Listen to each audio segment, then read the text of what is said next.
बच्चों, आज हम कक्षा 9 में कबीरदास जी की शेष साखियां पढ़ेंगे। कबीरदास जी भक्ति काल के संत काव्य धारा के प्रतिनिधि कवि हैं। कबीरदास जी का जन्म सन 1398 ईस्वी में हुआ था। इनके जन्म के संबंध में बताया जाता है कि कबीरदास जी का जन्म एक विधवा ब्राह्मणी के गर्भ से हुआ था। लोक लज्जा के भय से उसने इन्हें त्याग दिया था। नीरू और नीमा नामक जुलाहे ने इनको तालाब के किनारे पड़ा पाया था।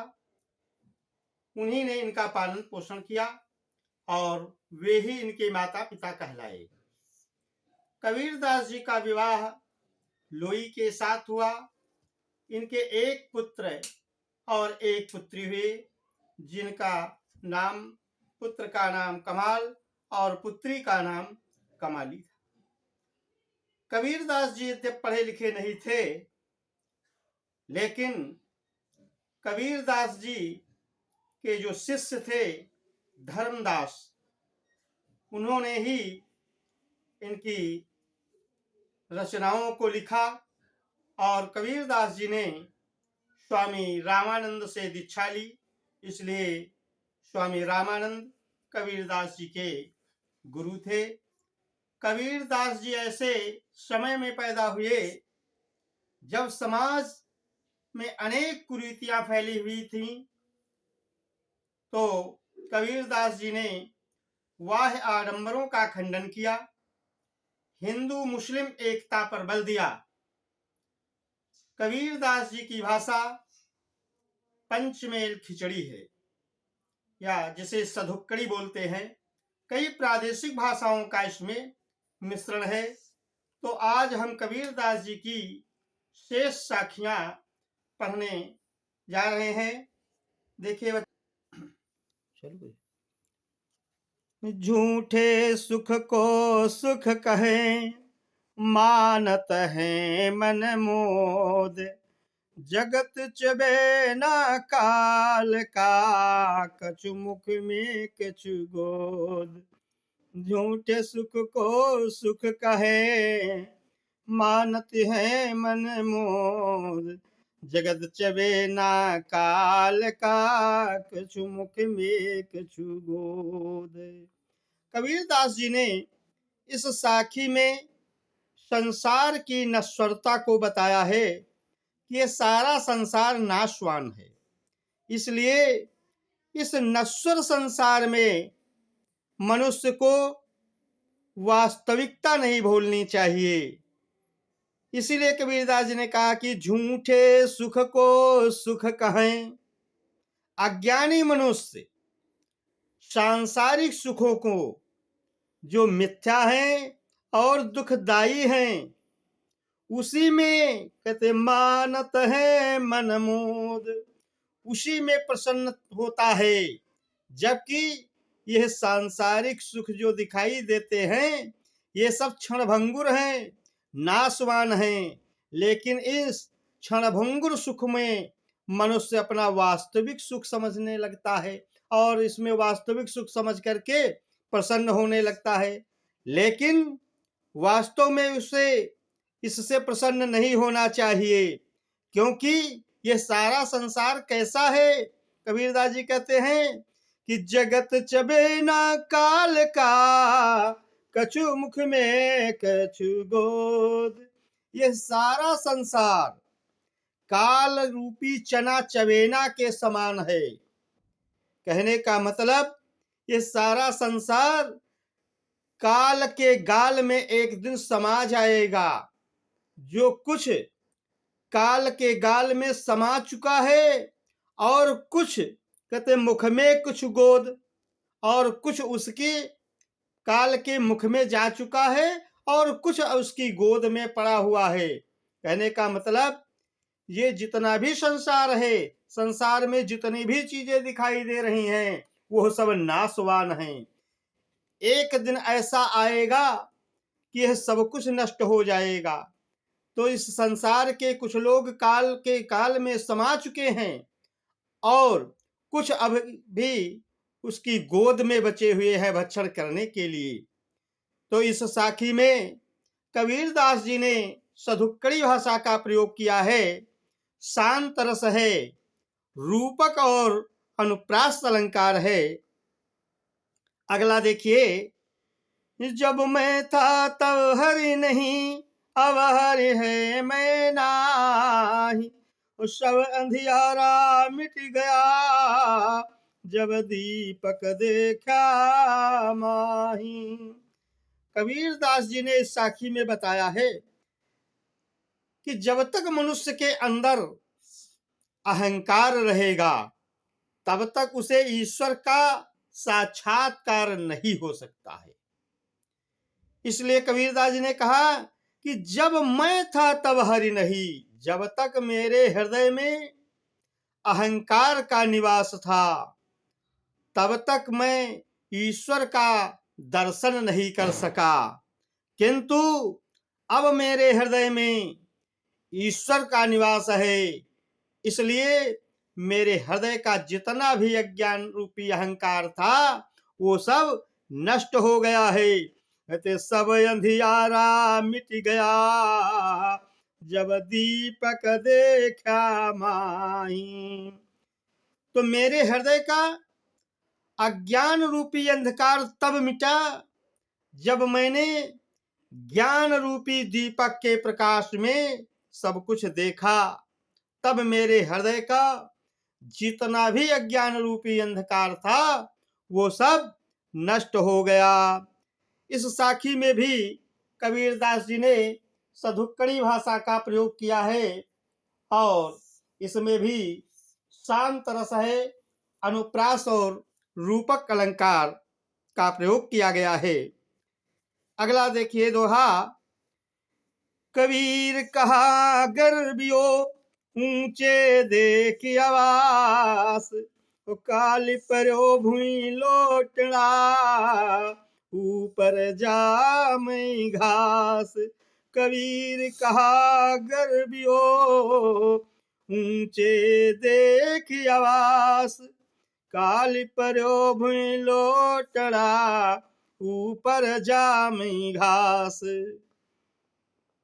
कबीरदास जी ने इसमें गर्व घमंड न करने के लिए बताया है कि हे मनुष्य, तू अपने ऊंचे ऊंचे महलों को देख करके इतना घमंड क्यों करता है, क्योंकि एक दिन तो ये सब नष्ट हो जाएगा और इसके ऊपर घास जम जाएगी और तुम्हारा जो ये शरीर है ये भी क्षणभंगुर है, नाशवान है। कहते काल परो भूमि लोटना ऊपर जामई घास। हे मनुष्य, जिस महल को देख करके तू अहंकार करता है ये तेरा अहंकार बिल्कुल बेकार है, क्योंकि कल तो तू भी मर जाएगा तो तुम्हें लोग जमीन में दफना देंगे और तुम्हारे ऊपर घास जम जाएगी। कबीरदास जी ने मानव के शरीर को क्षणभंगुर बताया है। काए कि पानी केरा बुध बुधा असमानस की जात, और देखत ही मिट जात है ज्यों तारा प्रभात। तो जिस प्रकार से मनुष्य के शरीर को कैसा बताया है, पानी के बुलबुले के भांति बताया है। जैसे पानी में बुलबुले उठते हैं और शीघ्र समाप्त हो जाते हैं, ऐसे ही मानव का शरीर यह नाशवान है, आज है तो कल नहीं रहेगा।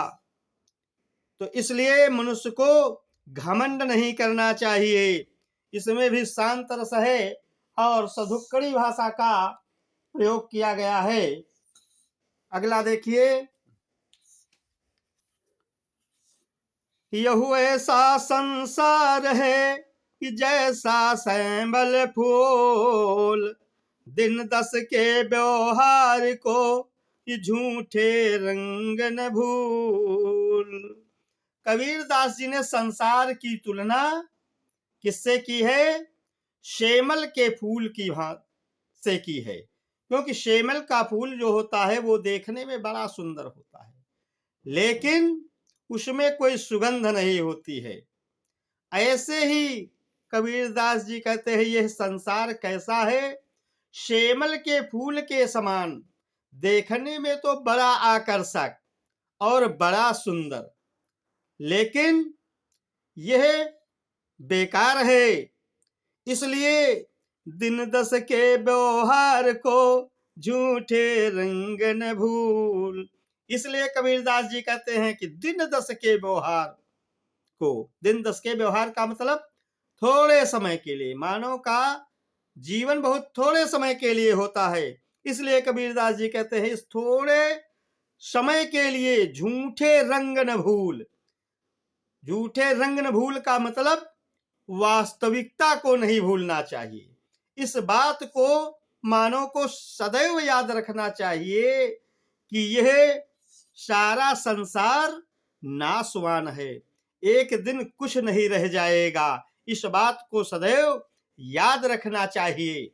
इसमें भी शांत रस है और सधुक्कड़ी भाषा का प्रयोग किया गया है तथा सेमल के फूल से संसार की उपमा की यहाँ पर उपमा अलंकार है।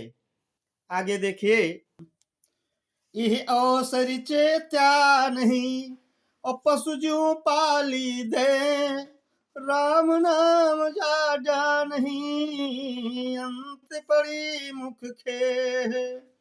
कबीरदास जी कहते हैं कि यह अवसर चेत्या नहीं। यह अवसर का मतलब इस समय, अर्थात मनुष्य योनि में पैदा होकर के अगर उसे यह चेतना न आई, इस बात को उसने याद नहीं रखा और पशुओं के समान अपने शरीर का वो पालन पोषण करता मनुष्य घूम रहा है, केवल राम नाम जाज्ञा नहीं। मानव का इतना सुंदर शरीर बड़ा मुश्किल से मिलता है और इस मानव शरीर को पा करके अगर मनुष्य ने ईश्वर के नाम का स्मरण ना किया, राम नाम जाड्या नहीं, राम के नाम का स्मरण नहीं किया, तो अंत पड़ी मुख खे, तो अंत में मुख पे धूल ही जाती है। कहने का मतलब मनुष्य जब मर जाता है तो उसके मुंह में केवल धूल ही जाती है। खे माने वैसे राख होता है, जला भी दिया जाता है तो भी उसके मुंह में राख जाती है और दफना दिया जाता है तो भी उसके मुंह में मिट्टी धूल ही जाती है और कुछ उसके हाथ नहीं लगता है। इसलिए कबीरदास जी ने चेतना दी है कि मानव का सुंदर शरीर पा करके उससे फिर भगवान के नाम का स्मरण करना नहीं भूलना चाहिए। मानव शरीर तो मिल गया, लेकिन केवल उसको पशुओं के समान उसका पालन करते हुए उसको ढोते घूम रहे हैं। भगवान को जाना ही नहीं कि भगवान क्या है, उनके नाम का स्मरण ही नहीं किया, तो फिर अंत में कुछ भी हाथ नहीं लगता है, केवल राख ही मनुष्य के मुंह में जाती है, इसके अलावा और कुछ हाथ नहीं लगता है। इस में दोहा छंद है और शांत रस है, सधुक्कड़ी भाषा का प्रयोग कबीरदास जी ने किया है।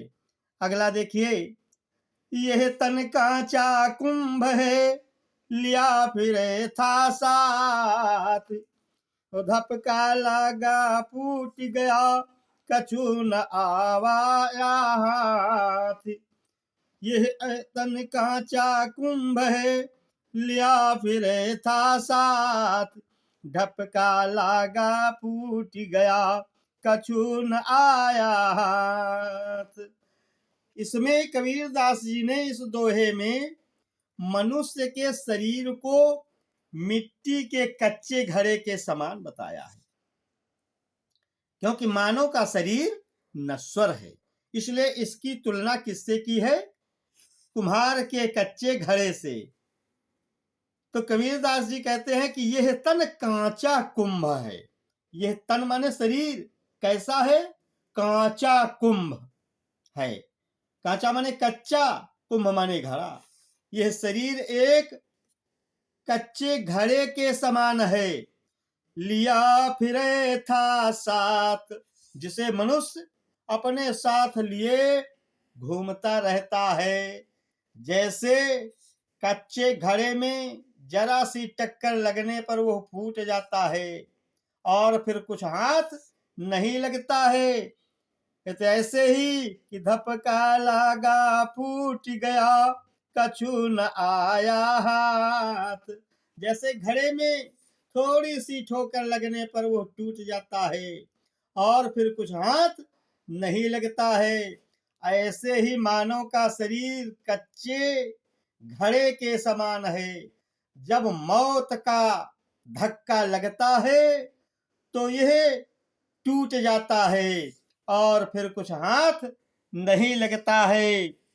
इस दोहे में भी शांत रस है और सधुक्कड़ी भाषा का प्रयोग किया गया है।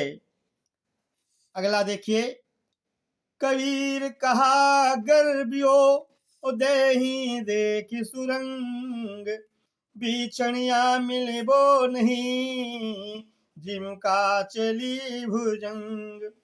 तो कबीर कहा गर्बियो देही देख सुरंग, और बीछनिया मिलबो नहीं कि जिमका चली भुजंग।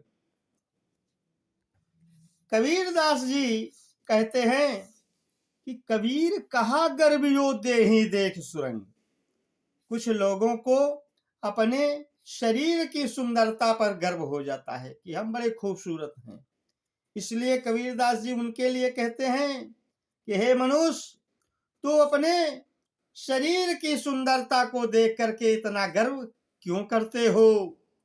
एक दिन तुम्हारा यह शरीर तुमसे छूट जाएगा और जब यह शरीर तुम्हारा छूट जाएगा फिर दोबारा वैसे ही नहीं मिलेगा। कैसे? जिस प्रकार से बीछनिया मिलिबो नहीं ज्यों का चली भुजंग। जिस प्रकार से बीछनिया मिलिबो नहीं है ज्यों का चली भुजंग। भुजंग माने सांप और कांचली माने केचुल। जिस प्रकार से सांप की केचुल बिछड़िया माने बिछड़ जाने पर मिलिबो नहीं माने दोबारा नहीं मिलती है। जैसे सांप के शरीर पर की केचुल अगर उसके शरीर पर से उतर गई तो फिर दोबारा उसको नहीं मिलती है, ऐसे ही ये मनुष्य का शरीर एक बार यदि छूट जाता है तो फिर मनुष्य को दोबारा नहीं मिलता है। इसलिए हे मनुष्य, तू अपने शरीर की सुंदरता को देखकर घमंड ना करो, एक दिन यह छूट कर नहीं मिलेगा। उसी प्रकार से जिस प्रकार से सांप की केचुल उसके शरीर पर से जब छूट जाती है तो दोबारा फिर उसे नहीं मिलती है। इस दोहे में भी सधुक्कड़ी भाषा है, शांत रस है और देही देख में अनुप्रास अलंकार है और ज्यों का चली भुजंग में उपमा अलंकार का प्रयोग किया गया है। कबीरदास जी ने वाह्य आडंबरों का खंडन किया और मूर्ति पूजा का भी कबीरदास जी ने घोर विरोध किया। कहते हैं कि पाहन पूजे हरि मिले और तो मैं पूंजू पहाड़, ताते यह चाका भली पे सिखाए संसार। कबीरदास जी कहते हैं कि मूर्ति पूजा से कोई लाभ नहीं होता है। कहते हैं कि पत्थर को पूजने से अगर भगवान मिल जाएं तो हम समूचे पहाड़ की पूजा करने लगे।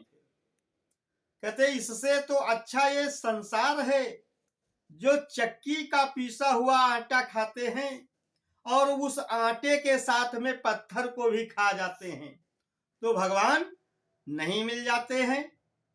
इसलिए कबीरदास जी कहते सच्चे दिल से भगवान का स्मरण करना चाहिए। कोई भी काम भगवान के दर्शन पाने के लिए दिखावटी रूप में नहीं करना चाहिए। कहते जप माला छापा तिलक और सरे नए को काम, मन काचे राचे वृथा और साचे राचे राम। जाप जपना, माला फेरना, तिलक लगाना, छापा लगाना है और पीले वस्त्र पहन लेना, इनसे कबीरदास जी कहते हैं कोई भी सिद्धि नहीं मिलती है। जब तक तुम्हारा मन कच्चा रहेगा तब तक इधर उधर भटकता फिरेगा। इसलिए तुम्हें सच्चे दिल से भगवान का स्मरण करना चाहिए। कुछ लोग दिखावटी पूजा करते हैं, माला ले लेते हैं, 2-2 घंटा माला फेरते रहते हैं। जब किसी समारोह में जाते हैं तो और पूजा का आडंबर दिखाते हैं। तो कबीरदास जी कहते हैं उनके विषय में भी कि माला फेरत जुग गया, फिरा न मन का फेर, कर का मन का डारी दे, मन का फेर। माला फेरते फेरते युगों समय चला गया, लेकिन मन में बदलाव नहीं हुआ। तो कबीरदास जी कहते हैं कि माला फेरत जुग गया फिरा न मन का फेर। अरे माला तो युगों से फेरते चले आए लेकिन मन फिर भी नहीं फिरा। कहने का मतलब मन में कोई अंतर ही नहीं पड़ा, कोई बदलाव नहीं आया। इसलिए कबीरदास जी कहते कर का मन का डारी दे और मन का फेर। इसलिए कबीरदास जी कहते हे मनुष्य, तू हाथ में जो माला जप रहा है इसको फेंक दे और किस माला का जाप जप, अपने हृदय में भगवान का जाप जपो, भगवान का नाम लो तो तुम्हारी मुक्ति हो जाएगी। लेकिन आजकल का ये जमाना बड़ा ही वह आडंबरों से लिप्त है। इसमें दिखावटी काम बहुत ज्यादा हो रहे हैं, लेकिन इन दिखावटी काम से पूजा पाठ में कोई सिद्धि नहीं मिलती है।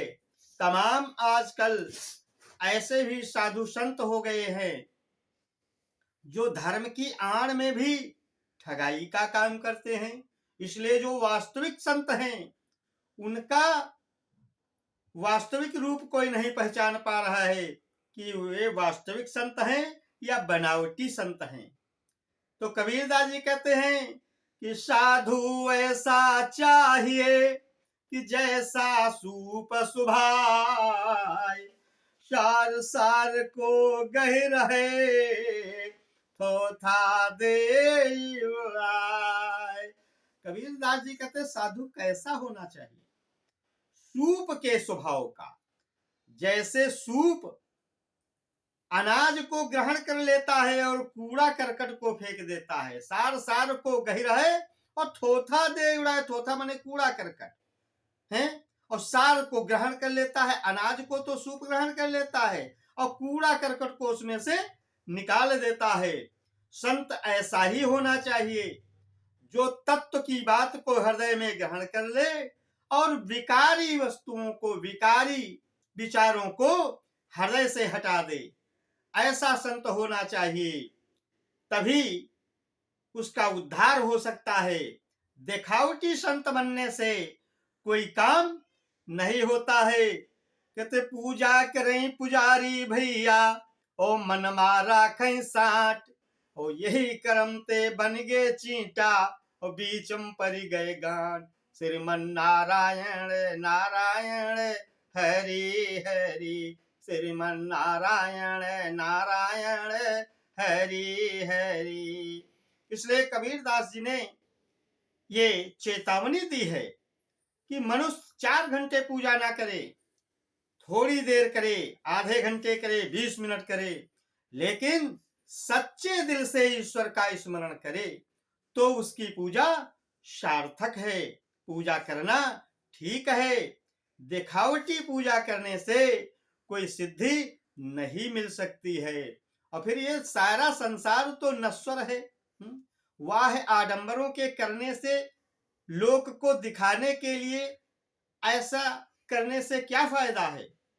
जिसमें अपना हित हो वही कार्य करना चाहिए। देखावटी कार्यों से कोई भी लाभ नहीं हो सकता है। लोग धर्मार्थ के लिए बहुत दूर दूर जाते हैं कि हम धर्म करने जा रहे हैं। क्या दूर दराज के तीर्थों पर ही, पर्वतीय क्षेत्रों के तीर्थ स्थानों पर ही भगवान मिलते हैं? यहाँ नहीं है भगवान? ईश्वर तो हर जगह है। ईश्वर अंश जीव अविनाशी, चेतन अमल सहज सुख राशि। क्या वहीं जाए तभी हमारा धर्म माना जाएगा? ऐसे यहाँ बैठ के पूजा करें सच्चे दिल से तो क्या भगवान के दर्शन नहीं होंगे? तो लोग कहते हैं कि हम तो बहुत दिनों से भगवान की भक्ति कर रहे हैं और न जाने कितनी बार चारों धाम तीर्थ यात्रा भी करी, लेकिन भगवान के दर्शन नहीं हो सके। भगवान अगर सब जगह हैं तो हमें क्यों नहीं मिलते हैं? भगवान है सब जगह लेकिन दर्शन नहीं दे रहे हैं। क्यों नहीं दे रहे हैं? कहते हरि व्यापक सर्वत्र समाना, और प्रेम ते होई प्रगट में जाना। भगवान तो सभी जगह समान रूप से विद्यमान हैं, लेकिन दर्शन तुमको तभी मिलेंगे कब? जब भगवान से तुम्हारी सच्ची प्रीति होगी, सच्चा प्रेम होगा, तो भगवान तुमको यही दर्शन देंगे। क्योंकि उन्हें छल कपट, वाह आडंबर ये नहीं पसंद है। कैसे? कहते निर्मल मन जन सो मोहि पावा, और मोहि कपट छल छिद्र न भावा। जिसका मन निर्मल है, भगवान कहते हैं हमको कौन पाएगा? किसको हम दर्शन देंगे? कि निर्मल मन जन सो मोहि पावा। जिसका मन बिल्कुल निर्मल है, विकार रहित है, ईर्ष्या द्वेष से रहित है, वही मुझे पा सकता है, वही मेरे दर्शन कर सकता है। क्योंकि मोहि कपटे छल छिद्र न भावा। मुझे छल कपट ईर्ष्या द्वेष बिल्कुल पसंद नहीं है, बिल्कुल प्रिय नहीं है। इसलिए छल कपट ईर्ष्या द्वेष से रहित होकर के जब सच्चे दिल से ईश्वर का स्मरण करोगे तभी ईश्वर के दर्शन तुम्हें हो पाएंगे। बाकी चाहे जहां तुम चले जाओ, भगवान के दर्शन होना बहुत असंभव है। केवल घूमने से धर्म कर्म नहीं होता है। धर्म की पहचान क्या बताई है? रामायण में भी लिखा है कि परहित सरिस धर्म नहीं भाई, पर पीड़ा सम नहीं अधमाई। दूसरे का हित करो, मन वचन और कर्म से दूसरे का हित करो, यही सबसे बड़ा धर्म है। और अधर्म क्या है? पर पीड़ा सम नहीं अधमाई।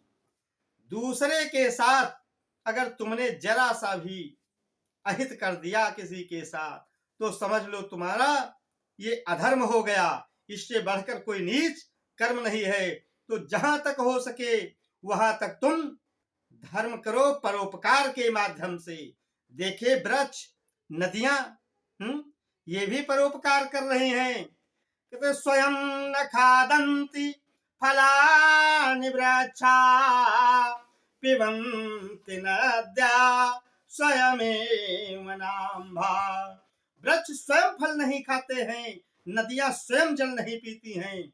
ये जल के माध्यम से परोपकार कर रही हैं। वृक्ष स्वयं फल नहीं खाते हैं, ये फलों के माध्यम से परोपकार कर रहे हैं। वृक्षों और नदियों की इस परोपकार की भावना से अपने जीवन में ऐसी शिक्षा लो कि हमें भी परोपकार करना चाहिए। और धर्म की क्या पहचान है?